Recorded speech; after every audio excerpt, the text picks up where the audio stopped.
Y debido al calor y la sequía, las autoridades de algunas ciudades de Colorado decidieron cancelar los espectáculos de fuegos artificiales para el 4 de julio.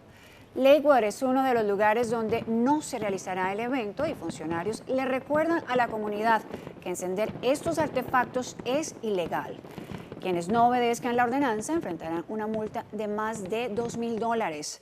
Otras de las demarcaciones que cancelaron los espectáculos son Inglewood, Littleton, Sheridan, Boulder y el Condado Eagle. Recuerde que bajo condiciones extremas, una sola chispa puede generar incendios de gran magnitud.